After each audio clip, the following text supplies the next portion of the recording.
Полный обзор нового Mercedes GLE. Кроссовер и купе. Значительное обновление для текущего поколения. На авточувство, как обычно. Те детали, которые вы не найдете больше нигде. Я обещаю. С вами Томас, авточувство в 4К во весь экран со всеми подробностями. Поехали. Снова передней части. Вы видите это прямо здесь. Решетка радиатора стала больше, а внутри крошечные, хотя если присмотреться, тоже крупные трехлучевые звезды. И еще более крупная в центре. Все буквально говорит «Звезда Мерседес». Решетка подсвечивается там, где это разрешено. Но что разрешено всегда, так это вот этот контур. Работает даже на рынке ES. Так что да, на солнце это немного заметно. Давайте взглянем под этим углом. Затем, на первый взгляд я подумал, погодите, это еще что? Выглядит как зазор, но это не зазор, капот закрыт плотно. Он просто кажется таким, потому что теперь появился черный контур по периметру. Создает более резкий контраст. Но в Mercedes утверждают, решение функционально. Помогает охлаждению двигателя, хотя воздухозаборники есть и здесь, внизу. Перед нами исполнение MG Line. Заметите по нижней части. Характерные акценты, новый бампер, цвет Côte d'Azur Blue, лазурный берег. Как по мне, он скорее серебристый, но они называют его синим. Возможно, дело в тонких нюансах оттенка. Кстати, фары. Теперь у них появилась эта звездная идентичность. Вот здесь, к примеру, расположены сами модули света. Опционально матричные светодиоды Digital Light. И здесь они всегда горизонтальны. А у GLS старшего брата вертикально друг над другом. По длине ничего не изменилось. 4 метра 92 сантиметра. Обновился дизайн дисков. Доступны варианты до 22 дюймов. На этом экземпляре 21 дюйм. В базе 20. Для самых начальных версий, например, на североамериканском рынке, можно и 19. Колесные арки окрашены в цвет кузова. И да, мне на самом деле нравится этот цвет, хотя я бы все же назвал его серебристым. Самое крупное обновление здесь сзади. Кроссовер получил облик в стиле GLC и Q, большая черная панель, которая соединяет новые фонари. В самих фонарях тоже этот звездный рисунок. Возможно, в тени это видно чуть лучше. В общем, они снова пытаются впихнуть логотип звезды везде, где только можно. Честно говоря, должен признать, я не в восторге от этой огромной черной панели. Говорил вам об этом еще в обзоре GLC и Q. На ней собираются царапины, отпечатки пальцев, и, по-моему, она выглядит здесь немного неуместно. А что вы думаете по этому поводу? Нижняя часть бампера и... полиция фальшивых выхлопов нашего канала, потому что это явно бутафорские патрубки. Да, после рестайлинга они никуда не делись. Весьма любопытно, не так ли? Кстати, здесь всегда полный привод. Скоро взглянем на двигатели. Что важно по части подвески?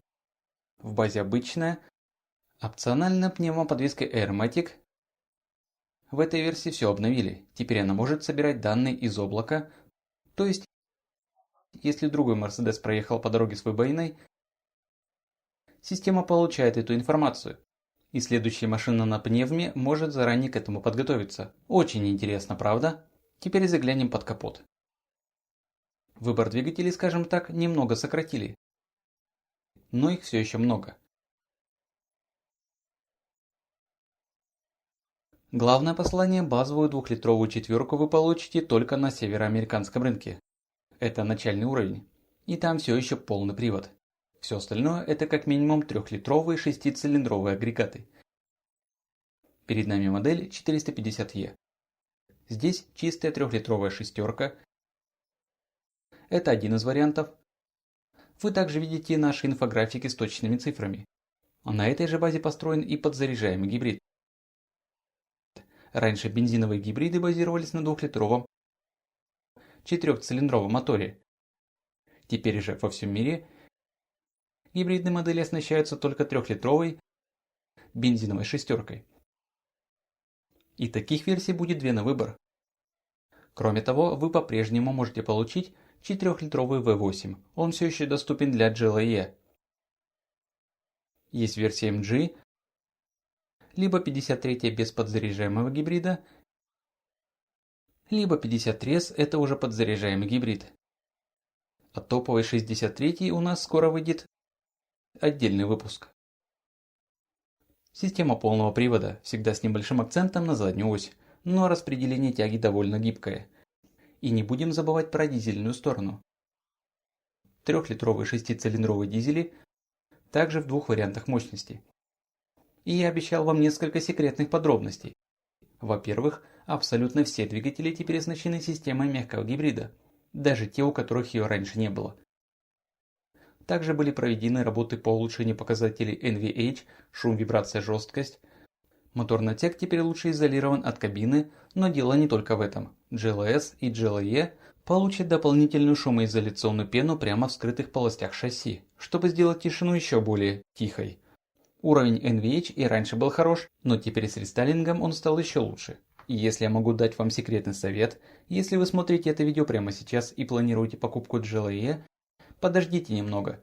Дело в том, что GLS сразу встает на конвейер с этой новой изолирующей пеной, а GLE чуть позже. Так что если вы заказываете обновленный кроссовер, я бы немного подождал.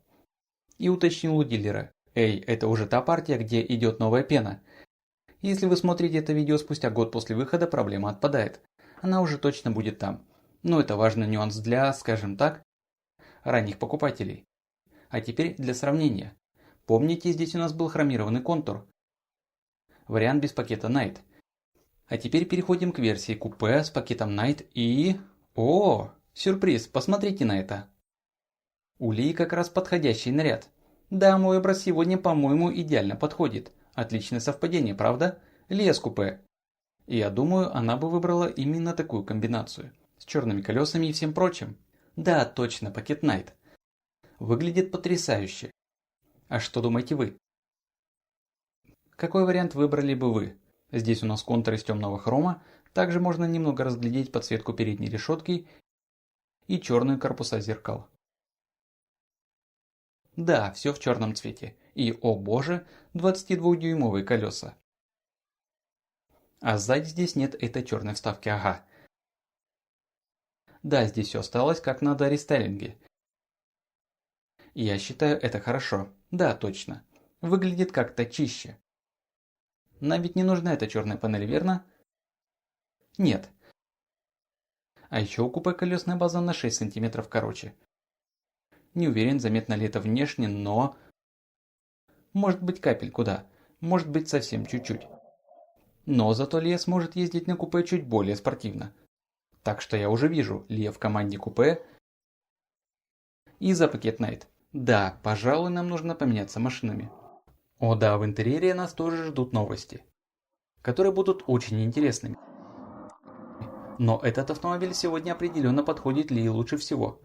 Очень красиво, да. Вот версия MG53 из линейки GLE. Доступны либо как мягкий гибрид, разгон до сотни за 4,7 секунды, либо как здесь, в варианте подзаряжаемого гибрида с показателем в 4,5 секунды. Так что он уже довольно мощный. И я вам скажу, скоро мы сделаем проверку звука. Звучит он весьма любопытно. То есть, учитывая, что выбросы должны быть низкими, бла-бла-бла, у него все же осталась некая мощь в выхлопе. Спереди вертикальные ламели, и у решетки такой же контур с внешней подсветкой по периметру. В данном случае без пакета Night. Вы можете добавить его при желании, но в стандарте все в хроме. Это Dark Petrol, темный бензин. Вот этот цвет, не металлик. Сюда поставили 22-дюймовые колеса для по-настоящему массивного облика. Определенно дизайн мне нравится. А сзади вы видите... Помните наш предыдущий кроссовер в цвете Côte d'Azur Blue? Там цвет плавно переходил в этот хромированный элемент декора. А здесь становится еще очевидней. При отсутствии пакета Night у вас будет яркий хромированный акцент прямо тут. И снова это черная панель. Мне кажется, это уже перебор. Цвет кузова, хромированная плашка, а потом еще и эта черная полоса. А что вы думаете по этому поводу? Уникальные фальшивые насадки выхлопа для версии MG53. Это круглые декоративные наконечники по краям, а настоящий выхлоп спрятан внутри. Но сможет ли звук спасти дизайн задней части от этой доли критики? Потому что да, я вам говорю, просто послушайте это.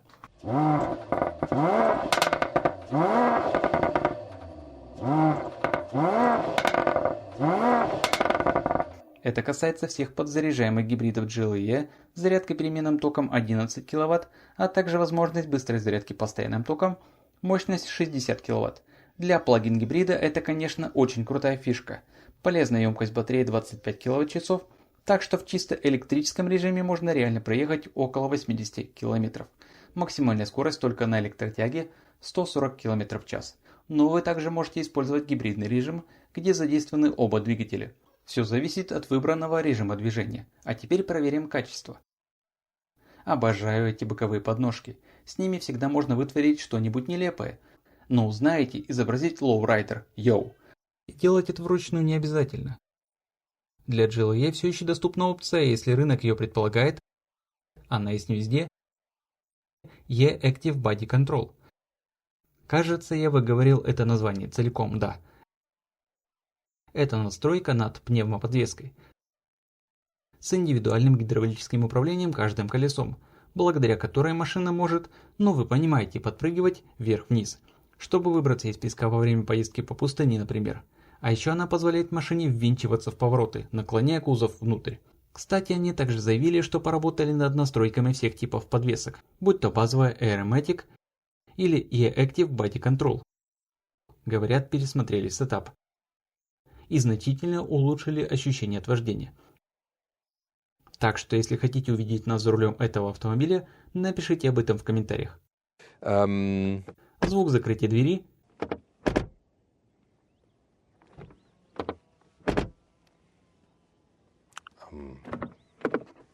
Сзади звук отличный. А вот спереди, по-моему, звучит немного жидковато. Не находите? Но сзади действительно достойно. Что касается дверных карт, внутри все очень приятно отделано. Здесь у нас атмосфера матового дерева, это очень круто. Опциональная аудиосистема Burmester, звук безусловно великолепный. Подогрев и вентиляция сидений на раздельных кнопках, мне это нравится. Регулировка кресел тоже реализована классически и удобно. А вот привычный блок стеклоподъемников внутри не обшит кожей. Но по крайней мере здесь есть резиновая подложка, чтобы вещи не так сильно скользили. Затем накладки на пороге Mercedes, кажется, тоже с подсветкой. Коврики в стиле AMG Line, а следом руль AMG с двумя сдвоенными спицами. Обычный руль выглядел бы иначе, с одиночными спицами. И триумфальное возвращение кнопок роликов. Скоро расскажу об этом подробнее. Так что в этой машине у нас все еще остались физические органы управления. Теперь о сиденьях. В данном случае отделка натуральной кожей. Но вы можете выбрать тот же цвет, новый бежево-коричневый, для высококачественной эко-кожи Artico. Причем доступны перфорации с вентиляцией. Также есть другие цвета, темно-коричневый, черный и бежевый. Для AMG Line центральная часть идет из микрофибры, а боковины из Artico. И теперь появилось еще больше этичных вариантов отделки, даже для руля. Можно заказать оплетку из Artico, которая выглядит и ощущается практически так же. Кстати, в качестве опции можно заказать ламинированные акустические стекла, как спереди, так и сзади. Полезная вещь, если вы часто ездите на высоких скоростях. Этот экземпляр, к слову, также оснащен опциональными доводчиками дверей. Магия! И еще нюанс – это так называемые комфортные сиденья. У них уже довольно развитая боковая поддержка. Однако можно заказать пакет спортивных сидений с еще более выраженными валиками. Мы увидим их в купе, так как там и AMG Line, и спортивные сиденья идут в базе, в отличие от обычного кроссовера. Кстати, ребята, напишите в комментариях, какой ракурс кокпита вам нравится больше, этот или вид из глаз, вперед. Мне очень интересно ваше мнение. Итак, перед нами обновленный интерьер GLE, актуальный и для кроссовера, и для купе. Раз, два, три, вот наши экраны.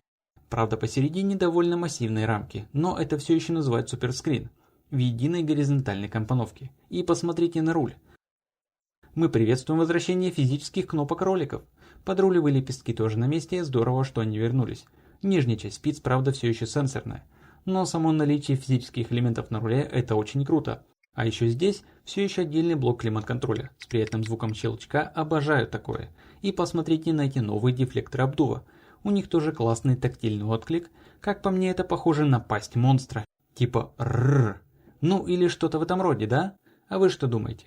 Дизайн центральных дефлекторов теперь отличается от круглых боковых. И теперь любой вариант деревянной отделки – это матовое дерево с открытыми порами. Я в восторге. Выглядит потрясающе приятно на ощупь. И вы можете заказать такую же отделку для нижней части центральной консоли, чтобы было меньше этого черного рояльного лака. Выглядит изысканно, не так ли? Не уверен, будет ли кто-то до сих пор пользоваться этим тачпадом внизу. Скорее всего, вы будете управлять всем через экран, верно? Эту секцию можно сдвинуть. Здесь площадка для беспроводной зарядки. И два разъема USB-C, крупные подстаканники. Они, может, и не удержат любую бутылку намертво, зато их можно охлаждать или подогревать. Это специфическая фишка именно моделей GLE и GLS. И это очень здорово. Селектор режима движения находится прямо здесь, под рукой. Также отсюда можно принудительно поднять пневмоподвеску. Выбор режимов дублируется на экране, но о нем чуть позже. Затем у нас центральная консоль с этими массивными поручнями и распашным подлокотником, под которым еще больше места. Да, можно нажать здесь и здесь. Внутри тоже есть разъемы USB-C. Так что, я считаю, апгрейд по качеству получился отлично, но при этом все осталось функциональным. Физических переключателей хватает, и это мне очень не импонирует. Еще мне нравится верхнее освещение с этой очень приятной тонкой интеграцией окружающей подсветки. Как видите, теперь можно выбирать разные варианты оформления фона экрана, чтобы он гармонировал с остальным интерьером. Вид с места водителя. Да, нижние кнопки все еще сенсорные, но верхние, к счастью, нет. Далее приборная панель со своим особым дизайном. Кстати, вот эти штуки сверху не видны невооруженным глазом, только на камеру. Мне нравится этот аналогово-цифровой стиль. Разумеется, здесь можно менять темы и виды. Что вы хотите видеть в центре? Можно вывести карту. Или, например, выбрать совершенно другой режим, работу ассистентов, карту во весь экран и так далее. Но я предпочитаю этот вариант. Тут еще и цвета можно настроить. Затем у нас огромный проекционный дисплей. Вон тот короб. Да, на камеру трудно передать, как проекция выглядит в реальности. Основной блок мультимедиа стал действительно отзывчивым, а картинка более четкой. Но самое большое изменение – это навигация. Теперь она полностью базируется на Google Maps.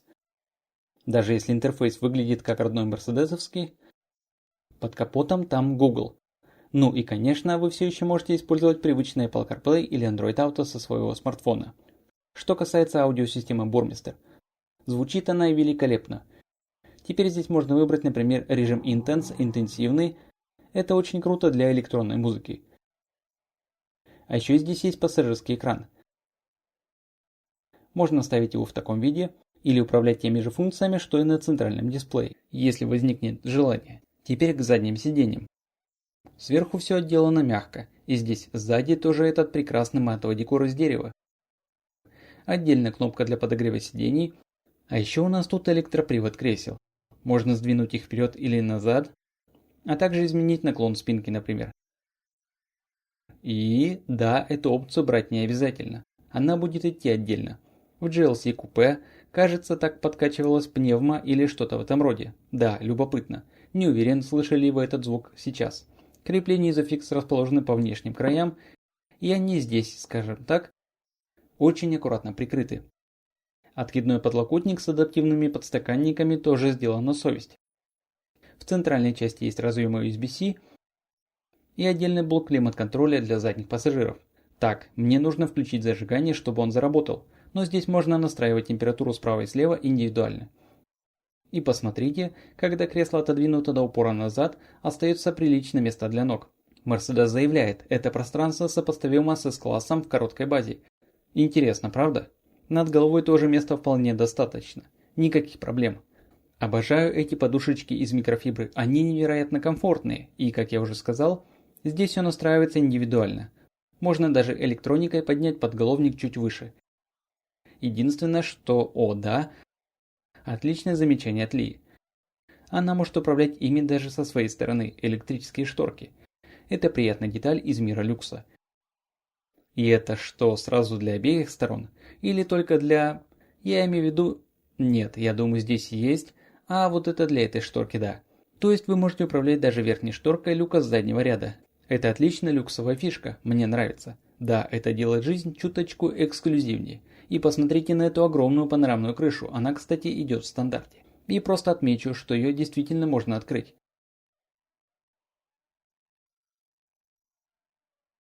Так, где тут эти сенсорные слайдеры? Вот и все, готово. Так что можно впустить немного свежего воздуха. Теперь давайте заглянем в багажник. И здесь снова эта черная панель. Объем составляет 630 литров, но его можно увеличить до 825 литров, благодаря задним сиденьям с электроприводом. Сейчас покажу, что я имею в виду. Тут есть шторка, но по бокам нет направляющих. Чемодан влезает вертикально. Ширина на самом деле очень приличная. Уже здесь имеем 1 метр 10 сантиметров. Это достойный показатель. Обычная длина пола тоже около метра, а высота здесь в кроссовере 80 сантиметров. Вот здесь купе немного проигрывает, особенно в этой зоне. И вот в чем разница. Сейчас заднее электрокресло отодвинуто максимально назад, а теперь я сдвигаю его до упора вперед и ставлю спинку чуть более вертикально. Так вы получаете больше длины и дополнительный объем в верхней части. Это действительно круто. Снизу в данном случае пусто, потому что перед нами подзаряжаемый гибрид. Если же у вас обычная версия, то можно поднять пол и найти дополнительное место. Затем с этими электрокреслами. Я нажимаю кнопку здесь, а потом и вторую. Смотрите, сначала сиденье немного отъезжает назад. Продуманный механизм. Но потом ему снова нужна помощь кнопкой. Еще одно нажатие и готово. Очень удобная функция, правда? Делают все это полностью на электроприводе. И складываются они действительно в ровный пол. И да, это почти целая двухметровая линейка. Здесь у нас 1 метр 94 сантиметра. Вполне прилично. Эту полку, конечно, тоже можно убрать. И для сравнения купе, у которого здесь еще более выражены валики боковой поддержки. Это трудно заметить на глаз. Но их, так сказать, чуть больше. Особенно это актуально для купе, так как здесь нельзя получить сиденье из эко-кожи Artico. Я бы определенно советовал вариант с микрофиброй по центру, если он доступен на вашем рынке. Как видите, здесь тоже есть стеклянная крыша, которую можно открыть, но над головой места определенно меньше. Я всегда задаюсь вопросом, а в самом ли нижнем положении у меня сейчас сиденье? Конечно, линия крыши здесь гораздо ниже, но при росте 1,89 м я все еще помещаюсь. Места даже больше, чем кажется в кроссовере. Вот еще один вариант. Отделка из углеволокна. Выглядит тоже очень эффектно. И такой же декор можно получить здесь и вот здесь. Для меня это очень важно, иметь, знаете ли, гармоничный опыт от интерьерных решений. Да, это уже замашки автогиков, верно? Кстати, посмотрите, как классно подсветка интегрирована прямо в этот поручень. Что скажете? Задние сиденья в купе другие. Прежде всего, у него короче колесная база, что автоматически означает меньше места для ног. Его здесь заметно меньше. И хотя им все же удалось выкроить пространство над головой, я со своим ростом 1,89 м все еще помещаюсь. Сам диван как бы завален назад. Для меня это не слишком удобно. Так что обычный кроссовер определенно предлагает лучший комфорт сзади. И багажник купе. Чтобы вы почувствовали разницу. Здесь в этой зоне он гораздо более плоский. Тут другая полка, которую можно вот так сложить.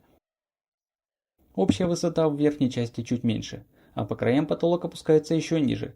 И это основное отличие. Ширина и базовая длина такие же. Но именно по высоте в этой области вы будете больше всего ограничены. Итак, какой был бы ваш выбор сегодня? Вы в команде Лии? Все темное, черное и скорее купе? Или все же в команде Томаса с более классическим стилем кроссовера, хромом и прочим? Напишите в комментариях, оба варианта, конечно, доступны. Что касается цен, на данный момент они стартуют примерно от 85 тысяч евро, и дешевле машина точно не станет. Скорее даже немного прибавит в цене. Особенно если посмотреть на ценник GLC, возникает резонный вопрос. Что эта модель дает сверх того?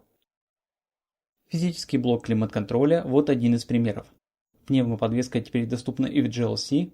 Этот же автомобиль, конечно, дает ощущение, но вы понимаете, он чуть больше, чуть роскошнее и так далее. Но да, всегда можно поспорить. Не лучше ли выбрать GLC подешевле? Потому что цены здесь определенно кусаются для всех версий. Что касается стиля, я вполне доволен передней частью. А вот сзади у кроссовера эта большая черная панель мне не особо по душе. В интерьере тоже есть приятные изменения. Да, с одной стороны тут перебор с экранами, но у вас все еще есть физические переключатели. И теперь даже на руль вернулись привычные кнопки ролики, к примеру. И мне очень импонирует, что теперь в салоне предлагают больше вариантов отделки без использования материалов животного происхождения, даже для руля. Линейка двигателей, как я уже сказал, стала чуть понятнее. И я считаю правильным для машины такого размера сделать упор именно на шестицилиндровые агрегаты. А что думаете вы? И теперь посмотрите обзоры на конкурентов, такие как BMW X5, или если вам по душе формат поменьше, на новый GLC.